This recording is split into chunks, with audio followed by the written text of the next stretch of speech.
Telling you right now, we are recording. We got everything going right, and that's because we have a special guest today on the Rye Bread and Mustard and Mariners podcast. That Down on the Docks on the other side of the tracks 5-star dive bar about the Mariners, and that is legendary PA announcer for the Seattle Mariners.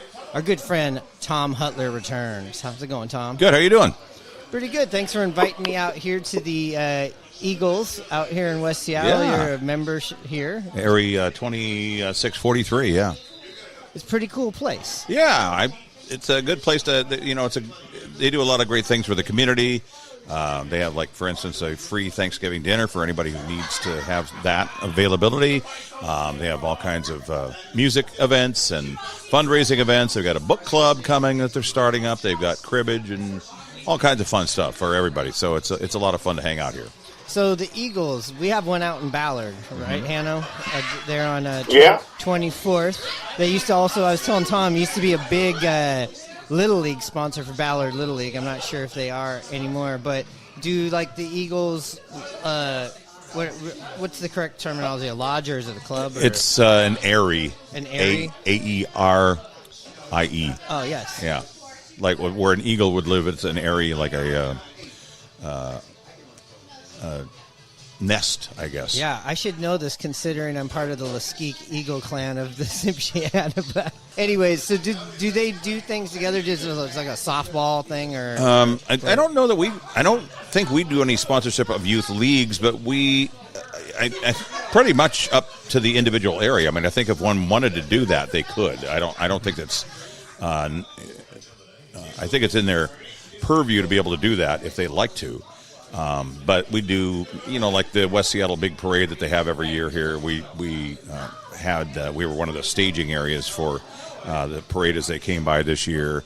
And during the West Seattle Street Fair, they have a big stage outside. They also have a bunch of really loud people here, too, as you're hearing right now. There's only about 6 people here, and they're making the noise of about 100. But It's NFL weekend. You know what? The 5 o'clock game when I used to bartend on Sundays, the transitional time from 5 o'clock to 7 o'clock, that was always the merging of the dinner crowd and the people that were been around since 10 a.m. going to games. Yeah, usually it's not very busy here on a Sunday evening, so I'm a little surprised everybody's coming in. But they're coming in after the tough Seahawk loss. We like the built-in studio audience, though, for the pod. We always get good reviews on that, don't we, Hanno? When we're absolutely, for sure. So, this is our second take of starting the show. I lost an intro I thought that I nailed, but it's gone. But we were mentioning we haven't actually talked to you in over 2 years on the podcast, but we've hung out. We went and watched you perform. Like to call you a friend now. Yeah, for sure. So this is interesting to get back on here and talk. So I was going back to the episode that we recorded. Remember that, Hanno, over at Murphy's on 45th? Shout out to Shelly, the biggest Tom Murphy fan that ever lived. Yeah. Definitely shout out to her. Yeah. That was a good time. A lot of episodes ago, so I was scrolling back just to get the Tom stuff, and so much stuff has happened in the last 2 years. For me, it was like going by the titles as I'm scrolling back, and I'm like, oh, that was bad. Oh, that was bad. What was going on? And to be where we're at right now, and just like the roster they have, and just the vibes that have happened over this summer, it's been a big roller coaster ride. But wouldn't you say the Mariners and the Mariners fans and everybody's in a good place right now? Yeah, I think so. I mean, this has been another year. The club has gotten, I don't want to say used to, but the last 4 years we've had a successful season in that we've won more games than we've lost, and we've been in that 85 to 90 win realm, and we've just got to the playoffs in 2022 and missed it by a game last year and in 2023, and we're right on the cusp again this year trying to make things happen. So the fan interest has been, I think, at a really good place. It's at a good level, and with good reason. The club has been putting a good product on the field, and this year, thankfully, I think it would have been difficult not to do something of significance at the trade deadline, but they made not one but two great acquisitions, getting perhaps at least two of the best three available bats that were out there in Josh Naylor and the return of Eugenio Suarez. So those were big moves for the club to make, and it remains to be seen with 19 games left as we speak whether or not it's going to be enough. Yeah, speaking of those two guys that they brought in, how was that? How announcing Eugenio Suarez, especially on the night that he returned? That was great. I couldn't wait to do that because it was always great to introduce him when he was here the first time around. Everybody loved him. The team loved him. The fans loved him. The clubhouse, he was great in the clubhouse, and I know that he liked it here, and he was very happy to come back here. And you probably heard the story about when they were leaving Oakland, how they held a plane for him and his family to board the plane because they had just gotten into Oakland from Arizona, where he was being traded from. And he got on the plane with his family, and there was hugs all around, and they were all very excited to get up here and get him back into a Mariner uniform. And he's a breath of fresh air. He's always he's good vibes only. He can lend so much. He hit a couple of home runs this weekend. He seems to get the bat going a little bit more lately. He was not hitting very well when he first got here, but it was a great thrill to introduce him. And then Josh Naylor was great to introduce as well because the fans didn't know him as well. But if you're a follower of baseball, you knew that he brought a lot to the party. So it's great to see what he's been able to do. Especially, he's apparently got a little bit of a shoulder issue that's been bothering him lately. But he's hitting very well lately, too. Shoulder's probably feeling really good after this a couple of home runs, yeah. For sure. Hanno, go ahead. Yeah, speaking of this weekend, last time we talked, Myron, and I'm sure Tom knows this, following the team the way he does, we're really pretty down, and we said going into this weekend, we just need to turn it around, and after the first game, it sure looked very dim and a lot like the previous games, but what the heck, when they really got going, the bats were good, the starting pitching, who started finally coming through like we know that they should, had an output of 10 runs and then a season high of 18 today. It's just what the doctor ordered with them coming back home. Yeah, they got 1 run Friday, and that had been an all too often occurrence. 1 run, 2 runs, 3 runs. You have to be so perfect and so fine to stay in the game. And if your pitchers make a mistake or if the bullpen comes in, as it happened with Chris Spire in a 1-1 game, usually dependable Chris Spire with I'm blanking on his first name. I only say it 100 times a year. But Gabe Spire came into a tie game and gave up 3 runs, which was just stunning to me on Friday. Yeah. And then Saturday, they put up 10 runs and had the long ball going, and then just completely broke out the lumber on Sunday to, 4, 5, 6 home runs, and Julio's going gangbusters right now. So 28 runs to 4 over 2 games when you gave up 4 and got 1 on Friday. It's again why baseball makes absolutely no sense. Yeah. You never know what's going to happen. Yeah. And when you have guys, like we talked about this, the Mariners have some of the best, streakiest hitters there are in the game of baseball. Julio's been pretty solid this second half, but he has been a player that's this part of the season he's this Julio, this part of the season he's somewhere else. Randy Rosarena can go on a run. Eugenio can go on a run. We know Dumper can go on a run. Polanco. It was just the perfect storm of all these big run producers getting tired. It seemed like nicked up a bit. Some exhaustion you can make up a bunch of excuses. Bottom line is it was just bad timing, and the math in baseball always catches up to you that way.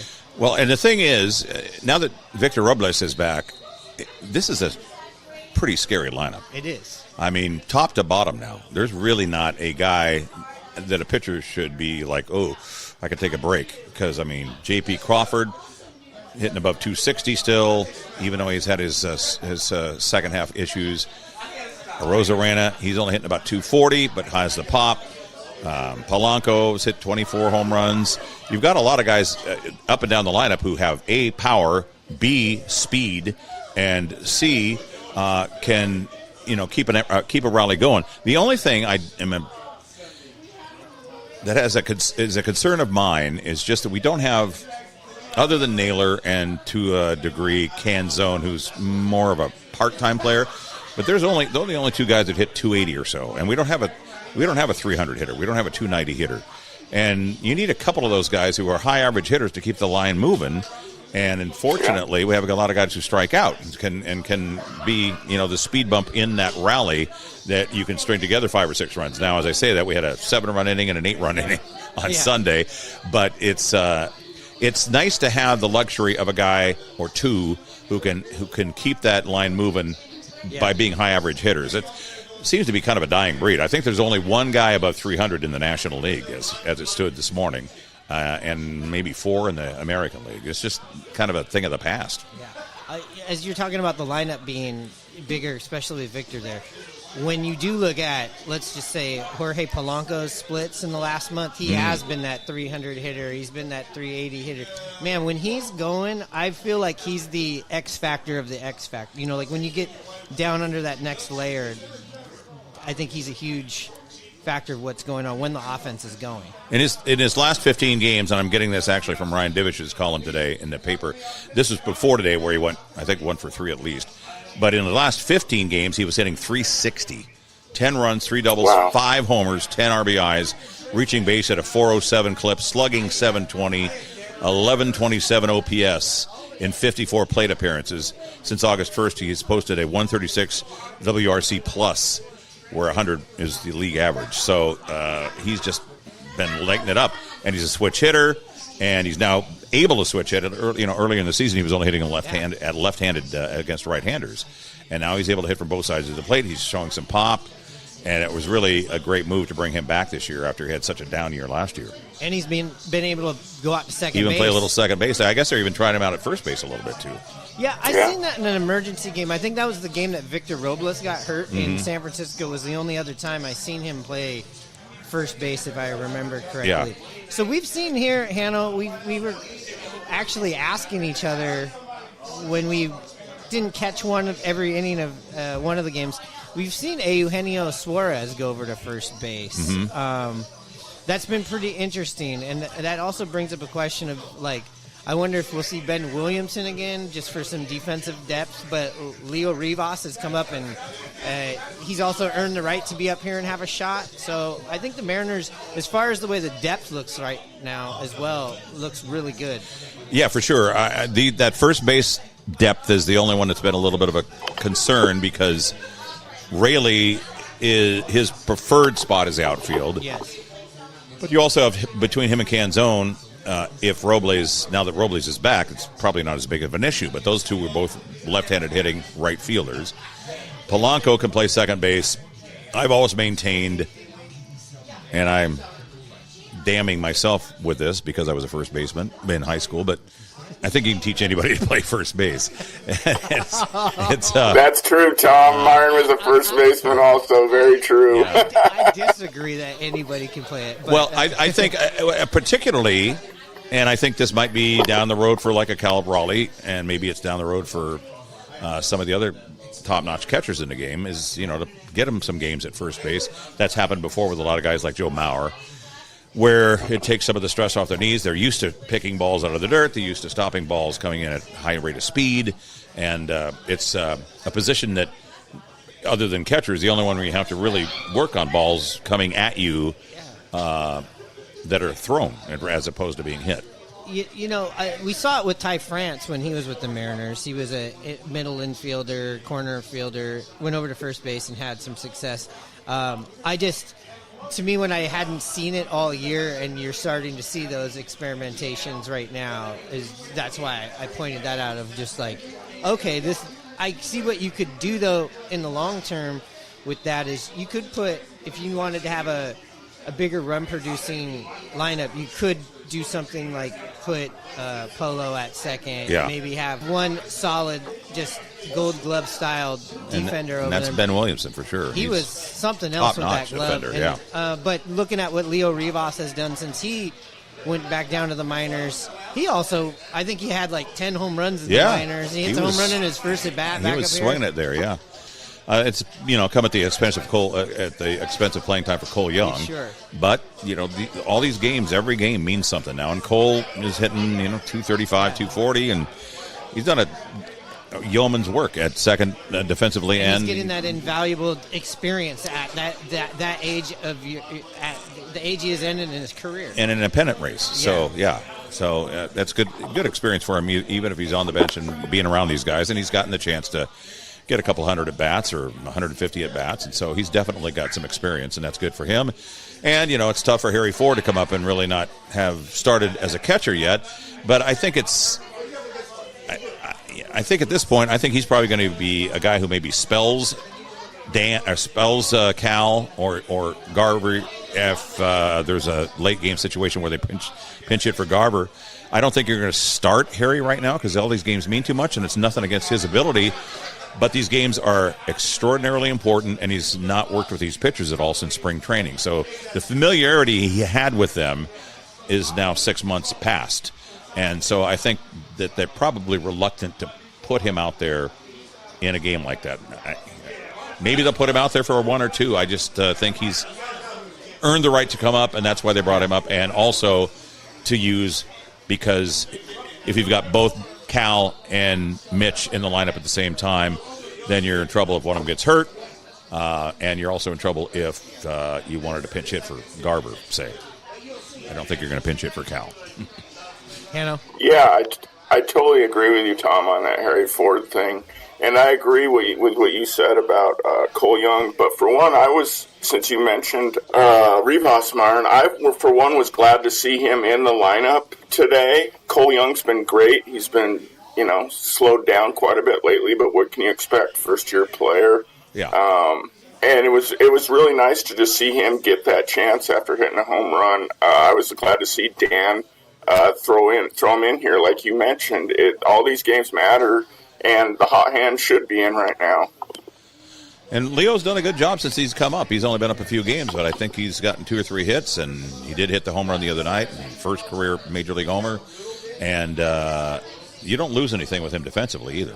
Yeah, we've been fans of him since last year, and Dan Wilson's had some good luck with him, from including his first night as a manager at that walk-up. Yeah. But we have a nickname and a song for him on here. We call really? him Living on Base Leo Rivas, but in the tone of Living La Vida Loca. living on base Leo Rivas, first base. No. I forgot. We haven't broken it out since he's gotten back up. I gotta go back in the annals and see what's going on there. And one other quick thing about the Mariners, we can't not talk about it. Cal Raleigh. I think he might stick. Yeah. Yeah. He's remarkable and pretty. I don't want to say he's a lock, but he's got 19 games left to hit 3 homers to tie Griffey's record and 4 to break it, and 2 to break the switch hitter record that Mickey Mantle has. And I mean, that's rare air right there. A couple of hacks right there. Yeah, a couple of has-beens, never was-beens. Yeah. So he's obviously had a just remarkable year, and given the fact that his career high was 34 homers, which he'd eclipsed by the All-Star break by 4, it's just astounding how he's improved. And people have asked me, well, what led to that improvement? I think he busts his ass. He works hard, as hard as anybody. And he also just, you're naturally going to improve as you play this game. You see more pitchers, you see more pitching, and you are able to adjust to pitchers and what they do. The other thing about him is, which makes it even more remarkable, it makes him even more of a candidate for MVP award, is the fact that he plays the most demanding position in the game. It's not only mentally taxing to be able to have to call the pitches for a pitching staff, but it's also physically just I mean, if you're a listener to this podcast and maybe kind of have a passing relationship with baseball, being a catcher is in and of itself just a huge toll. Takes a huge toll on your body. Your knees, you're in a kneeling position or a crouched position. Your fingers are getting gnarled by foul tips. And you're also having to pay attention to every pitch on where these runners are. If there's runners on base, if there's runners at first or third, you have to call a play. People sometimes see a catcher step out in front of the plate and brush his chest protector or his knee pads or whatever. He's calling a play.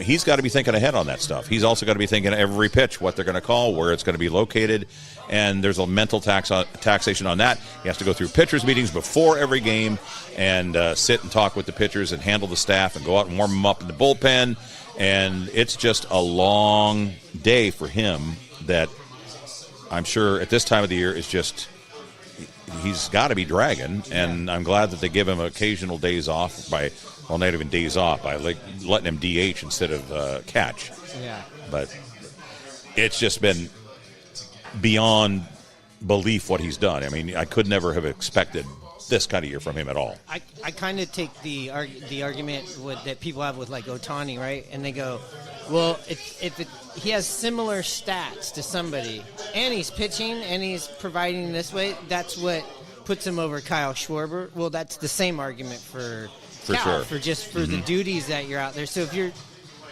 prescribing to that, you have to prescribe to this. Yeah. And the story, right? This is going to be voted on by the writers, right? Well, the story, look at all the stories he's done this year. I mean, how many records has he broke? You can't even keep track. I mean, the whole Johnny Bench stuff was miles long ago, yeah. Right? Yeah. Salvador Perez. That was a while ago. Yep. Now we're talking Mickey Mantle. Now we're talking, you get past Griffey, then you're looking down at Babe Ruth, right? And you're starting to look, towards Roger Maris. Yeah. Well, and first catcher to win the home run derby, first switch hitter, I think, to win the home run derby. He's just been tossing records aside as he's climbed the ladder all season long. How sick he is with the glove. Yeah, Let's and he's a platinum glove defender. Yeah. I was listening to the Braves broadcast on one of the games this weekend. I like to listen to the visiting team or the road team. Well, usually the road team because we're at home, but when we're at home, I can't listen to the radio. But if we're on the road, it's I kind of like to check out who's winning. So Joe Simpson, who is a former Mariner, Gentleman Joe, is color commentary I can't remember the guy's last name. His name is Ben. He had a kind of an Ernie Harwell voice. He had a really good voice.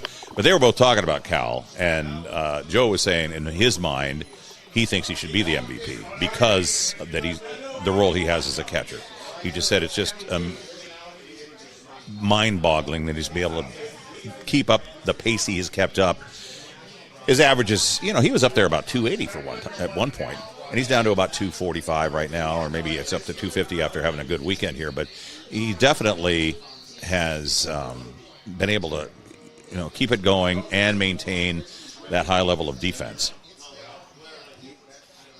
Yeah. Go ahead, Hanno. I was just going to say, Tom, you've seen many games and seen some Mariner MVPs. Is there any way you can compare, contrast to former Mariner MVPs to what Cal is doing this season? Well, I mean, the only guy that he's maybe yet to eclipse is Junior. And Junior was able to do it with defense as well. I mean, somewhat like Cal is, but not to the physically demanding level that Cal does it.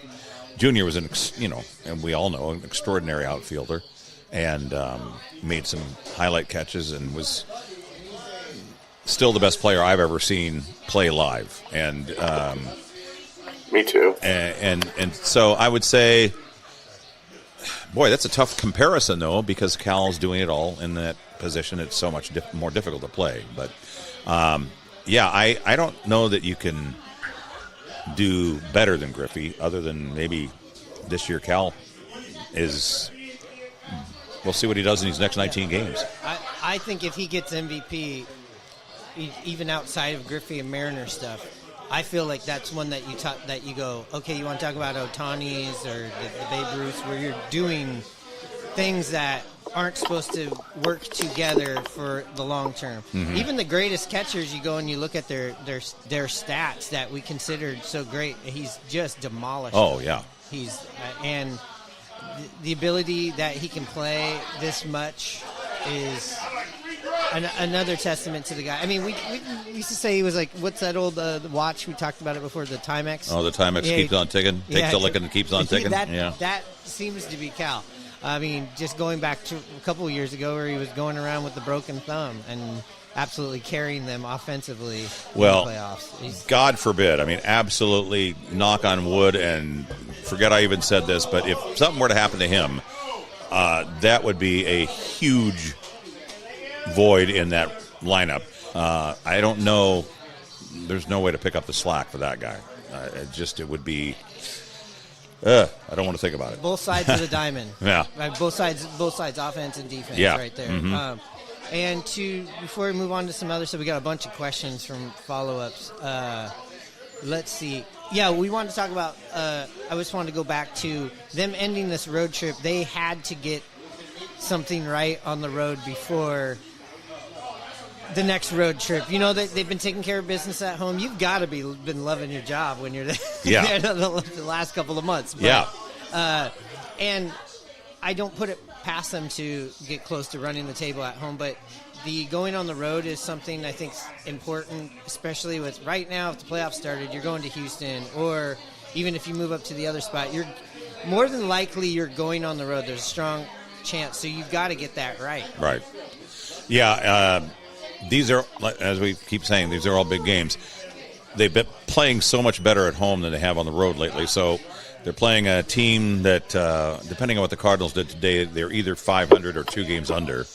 And then they've got the Angels, who are about 10 games under, 8 games under. So they've got the opportunity to take care of business against those 2 clubs. They took 2 out of 3 from San Diego, which was a very good club last week, or last homestand. And so they can do that. It's just that, doing it at home seems to be easier for them than it does to do it on the road. The Angels are 9 games under, and the Cardinals right now are they're dead even at 500, so they're coming in tomorrow. Winnable games, winnable series. The pitching seems to have come around. It was great to see Luis Castillo Sunday. That was huge because he'd had 3 maybe even 4 non-competitive outings in a row. I mean, he was quietly they pitched great the last two days. Miller pitched really well yesterday, and even Gilbert only gave up a run on Friday. So 3 days. Yeah, those are good signs. And then the offense breaking out like it has. You hope it's not just a couple of games that they're able to continue that at home. The one thing I was reading, either Ryan Divish or Adam Jude wrote in the Times today about the starting rotation and why they have been quote-unquote disappointing this year compared to last year. And I think one reason is because they were so good last year and they were so healthy last year. And we've had the bumps in the road with the health. We've had to throw in guys like Logan Evans, who we didn't expect to have in there as a starter. Hancock was expected to be a starter. He struggled. And then you had Miller go down. You had Gilbert go down. And you've had those struggles with health. And you've also had a situation where they are really, and it's pretty shocking, it shouldn't be shocking because it's a pitcher-friendly ballpark at T-Mobile Park, but the splits from the ERA at home as compared to the road is pretty wide. There's maybe like a 2.90 at home to a 4.8 on the road for as an example for one of these guys, but it's been pretty wide difference from home to road. So again, that's a good sign when they're coming home that they're going to pitch a little better at our ballpark. And Castillo has been particularly helped by ballpark at T-Mobile Park. So, yeah, I thought that the plan, or I read somewhere, was to get him more T-Mobile Park starts. But it seems like in the last month, just the way things have happened, he's pitched on the road quite a bit. But I'm glad he had a dominant and didn't lose. Pitchers can easily lose focus. You see it all the time, especially when you're sitting in the dugout for an hour. Mm-hmm. When they're scoring all these runs. Yeah, your team puts up 8, but it's a good problem to have. Yeah, and I just going into those cans, looking ahead, you want to maybe get like 5 out of these 7 at home because you're going to Kansas City, who's right Kansas on your... City, here I come. Yep. Yeah. And Houston right after that. Mm-hmm. Yeah, those are going to be big. And, I mean, ideally we'd even be in first or at least tied for first going into Houston, but at least within range where a sweep or taking 2 or 3 gets you back to even with them or ahead of them, and then you're coming home. And you're playing the Rockies after that. You're playing the Rockies after that. And then maybe the NL West will be. So that's another thing for a fan to go. You want that to be wrapped up one way. You want the Dodgers in a spot before you're playing the Dodgers. Yeah, I'm hoping you're hoping the Dodgers have clinched and they're resting guys as they go into that series against the Mariners, which is the final regular season series, which it's a bone to pick with the league right there, is we have Colorado and the Dodgers to finish the season. Instead of any division foes. Yeah, it's I don't understand. That's probably a product of everybody plays everybody. Yeah, next year the schedule I think is set to take us down the road with AL West foes at that point next year. But yeah, it's kind of like it's out of our hands as far as making up ground against head-to-head competition against the Rangers or the Astros. And hey, let's hope maybe the Mariners have even clinched the West by that weekend. That would be nice. Yeah. Instead of coming down to the last game. Now that is controlling your own destiny. Exactly. All right, so we're going to move on to some questions and some fun stuff and follow-ups from the last episode you're on right after this. If you watch the game, you might have caught this. Gino is rounding the bases, does all his stuff that he does, a massive hit, rounding third, coming home, and who is on deck? Jorge Polanco. You're expecting to get some DAP. You got some from Cal. And coming out of the dugout, you see Josh Naylor. Did he get Eugenio any DAP? Absolutely not. He was up early just before him. He goes to the on-deck batter, Jorge Polanco, and talks to him about what he's seeing from that pitcher. It got me so jacked up, even though it was a big-time home run from Eugenio. Just to see that I don't care that you just hit that home run. To see that you went to the on-deck batter to talk strategy about what you're seeing. You're a fellow left-handed hitter. Yeah. Blanco was just totally involved what Naylor was saying. It's something I noticed, and it absolutely got me pumped. Just try to play baseball. I just like to wake up, come to the field, work hard, win the game, go home, repeat. Rye Bread and Mustard, a Mariners podcast. We have the one and only Mr. Tom Hutyler. Do you have any of your favorite stories from the Kingdom? There was a time we had an earthquake, and so they were going to evacuate the building. So I was like getting up to go leave. They go, "No, you can't go. You got to read these safety things." It's like, do we need to tell them that there's smoking's only on the exterior ramps? Yeah. And Dave came shooting past. He signed off. I'm going, wait, I'm the only one here. Listen and subscribe to Rye Bread and Mustard, a Mariners podcast, wherever you get your podcast.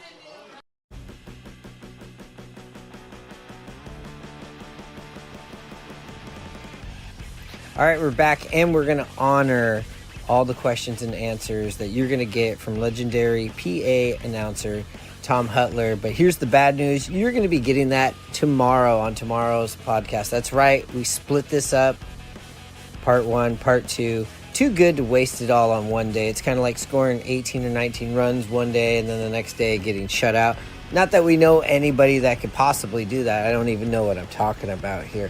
All right, but yes, part 2 is a lot of fun with Tom. We talk more and dive into more about his just background with the Mariners since 1987. All kinds of fun stories. We're also going to talk about things that he does outside of the Mariners, including his band and where you can go check him out live, and a whole bunch of good stuff on part 2 that's going to come out tomorrow. Again, thank you for liking, subscribing, and all that stuff. And listen, if you are going to be going down to the games, make sure your pre-funk spot is at Pioneers Tacos and Tequila Sports Cantina.